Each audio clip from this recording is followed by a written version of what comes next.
Maka pada tahun 1517, ia menyampaikan 95 tesis yang merupakan kritik besar terhadap ajaran dan praktik kehidupan gereja saat itu.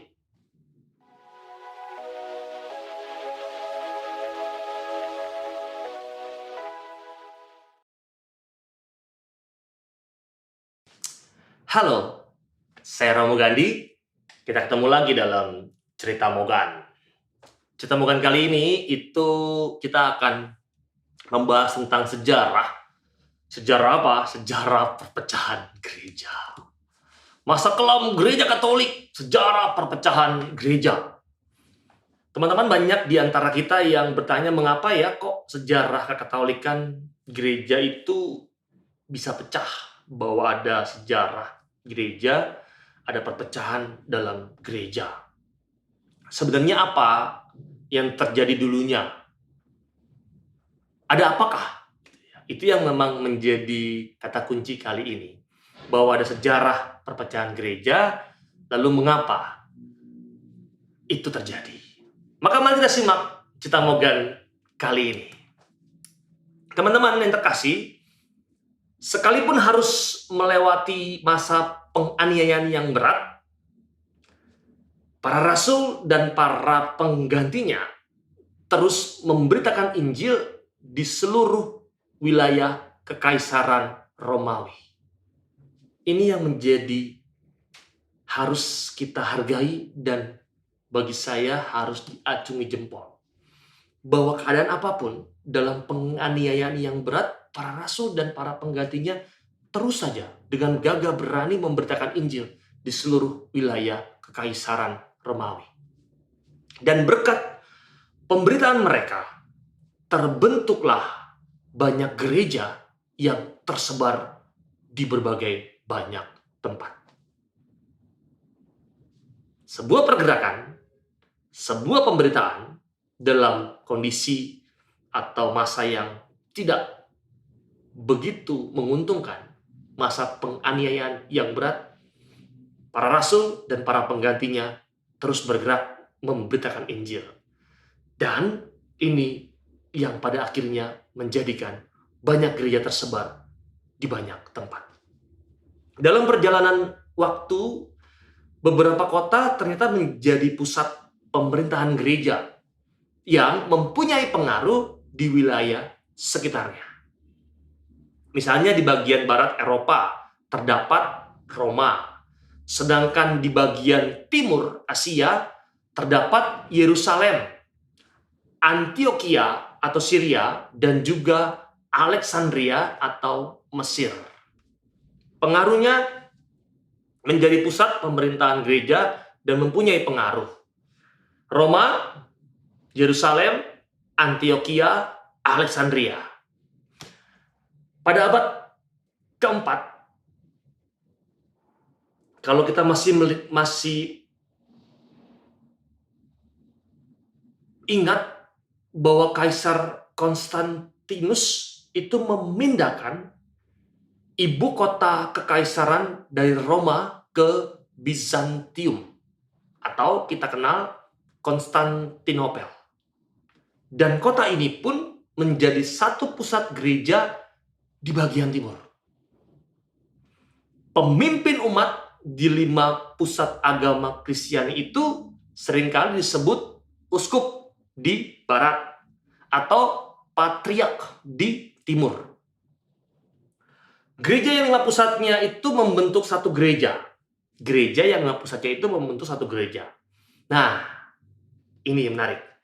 Tetapi dalam perjalanan waktu, kesatuan gereja itu ternyata tidak dapat dipertahankan.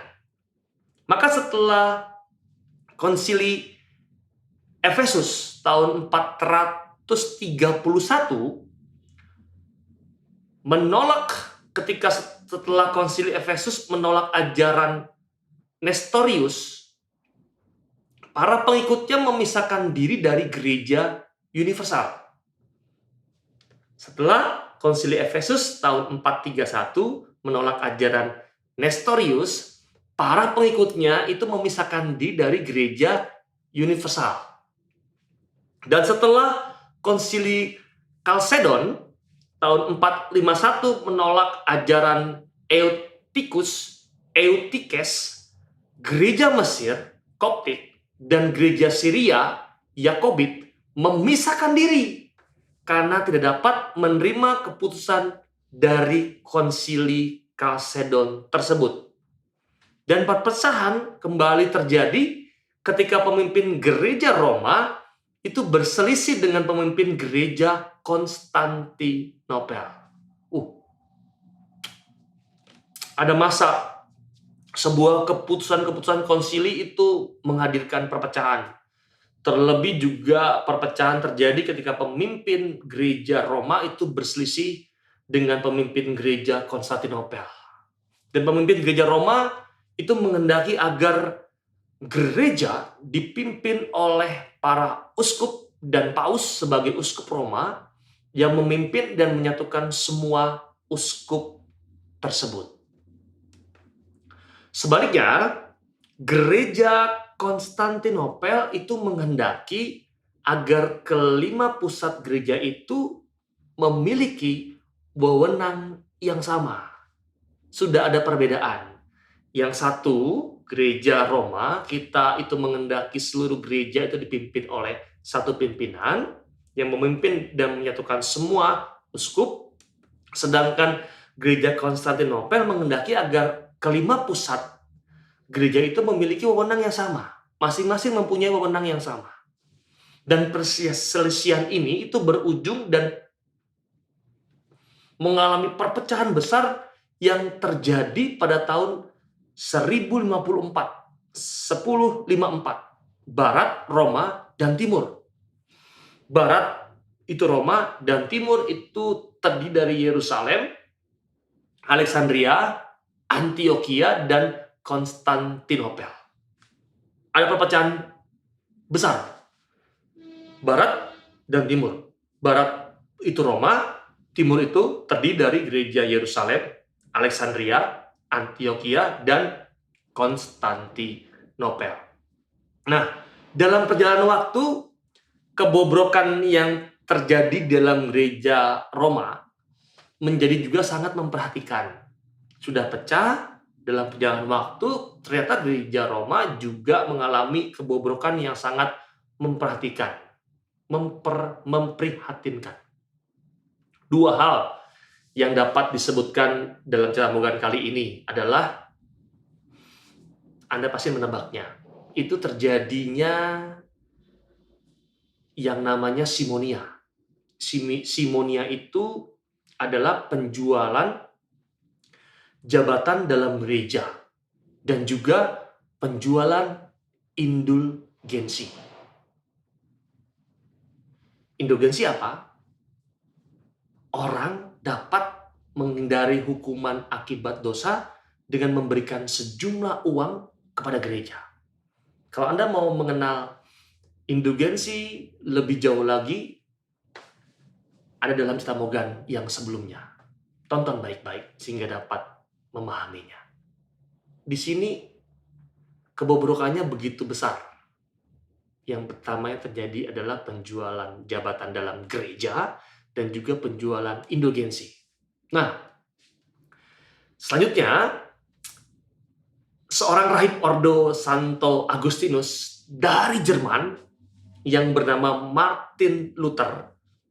Klik saja Martin Luther dan cerita Morgan yang sebelumnya, itu saya bahas dengan sangat detail. Martin Luther itu prihatin ternyata dengan keadaan ini dan berusaha memperbaiki keadaan gereja yang bobrok. Ia menghendaki agar kehidupan gereja itu selaras dengan ajaran yang terdapat dalam kitab suci. Maka pada tahun 1517, ia menyampaikan 95 tesis yang merupakan kritik besar terhadap ajaran dan praktik kehidupan gereja saat itu. Ia menyampaikan 95 tesis yang menjadi kritik terhadap ajaran dan praktik kehidupan gereja yang bobrok saat itu. Dan dalam tes itu, antara lain dia menyatakan bahwa keselamatan diperoleh semata-mata karena percaya akan belas kasih Tuhan. Atau kita kenal dengan istilah sola fide. Dan keselamatan itu semata-mata dalam kitab suci adalah satu-satunya sumber iman atau sola scriptura. Maka dalam tes itu ia menyatakan bahwa keselamatan diperoleh karena belas kasih Tuhan, sola fide, dan kitab suci adalah satu-satunya sumber iman atau sola scriptura. Itu tesis antara lain. Selain itu juga yang menarik, ia menolak praktek hidup membiara. Ia menolak penjualan indulgensi. Dan ia menolak praktek-praktek kesalehan seperti apa? Seperti ziarah, puasa, dan juga pengakuan dosa ditolak oleh Martin Luther. Baginya, semua itu dianggap tidak berguna untuk mendapatkan yang namanya keselamatan. Bagi Martin Luther saat itu, dalam 95 tesisnya, ia menolak semua itu karena apa? Karena baginya, itu semua tidak berguna untuk mendapatkan keselamatan. Nah, karena tidak mendapatkan tanggapan yang memadai, yang memuaskan dari pemimpin gereja, Martin Luther memisahkan diri dari gereja lalu membentuk gereja sendiri. Karena tidak mendapat tanggapan yang memadai dan memuaskan dari pemimpin gereja, ia memisahkan diri dan lalu membentuk gerejanya sendiri. Dan gerakan ini yang telah dimulainya itu ternyata menyebar di banyak wilayah di Eropa. Gerakan ini, pemisahan ini ternyata itu menyebar banyak di wilayah-wilayah di Eropa. Tetapi ternyata dalam prosesnya juga gerakan itu sendiri juga mengalami yang namanya perpecahan. Pecah, membuat gerakan sendiri berkembang. Gerakan ini juga mengalami perpecahan. Contoh, Zwingli tahun 1484 sampai 1531 itu melepaskan diri dari gerakan Martin Luther ini karena apa? Karena ternyata tidak sepaham dengannya berkaitan dengan kehadiran Kristus dalam Ekaristi. Zwingli tidak sepaham dengan Martin Luther. Martin Luther mengakui kehadiran Kristus di dalam Ekaristi dan roti yang dimakan dalam perayaan Ekaristi itu adalah tubuh Kristus. Memahami mengapa? Karena Martin Luther itu dasarnya adalah pastor Katolik. Zwingli itu menolak hal tersebut. Martin Luther itu menganggap dan mengakui kehadiran Kristus dalam Ekaristi, sedangkan Zwingli menolak hal tersebut. Yang ditolak adalah apa? Baginya, Yesus itu sudah duduk di sebelah kanan Allah. Di mana? Di surga. Dan Yesus tidak dapat hadir di mana-mana. Sehingga roti dalam Ekaristi itu hanya menandakan yang namanya tubuh Kristus. Sudah ada perbedaan yang mendasar. Yang satu mengakui, yang satu itu tidak mengakui. Atau hanya sebuah tanda. Atau menandakan hanya tubuh Kristus. Nah, berangkat dari ajaran Martin Luther bahwa keselamatan datang hanya karena iman, Calvin tahun 1504 sampai 1564 itu mengembangkan ajaran yang namanya predestinasi. Mengembangkan ajaran predestinasi. Itu apa? Ajaran ini itu mau mengajarkan bahwa sebagian orang ditakdirkan untuk masuk surga. Dan sebagian lain ditakdirkan masuk neraka. Sudah ada sebuah keputusan. Sebagian masuk surga, sebagian masuk neraka. Saya yang mana nih? Anda yang mana nih? Gitu ya. Dan dari gerakan reformasi ini muncul juga banyak gereja yang tidak dapat menjaga kesatuannya sendiri dan terus memunculkan gereja-gereja yang baru. Pecah lagi. Mengembangkan, pecah lagi, lalu juga memunculkan gerakan-gerakan gereja-gereja yang baru. Sementara itu, juga dalam gereja Katolik di Inggris, itu juga memisahkan diri dari gereja Katolik Roma atas inisiatif dari Raja Henry ke-8 tahun 1491 sampai 1547 dan menjadi gereja Katolik Anglikan. Inggris menjadi gereja Katolik Anglikan dengan memisahkan diri. Nah, memisahkan dirinya itu dengan alasan yang menarik. Raja Henry melakukan pemisahan ini antara lain supaya dapat menceraikan istrinya dan menikahi perempuan lain. Gereja Katolik di Inggris memisahkan diri dari Gereja Katolik Roma atas inisiatif Raja Henry ke-8. Karena apa? Karena salah satunya supaya ia dapat menceraikan istrinya dan juga menikahi perempuan lain. Nah, setelah proses berjalan sepanjang perjalanan sejarahnya gereja telah melewati banyak perpecahan, ini menjadi menarik. Kenyataannya ini merupakan sebuah sisi gelap dari perkembangan gereja.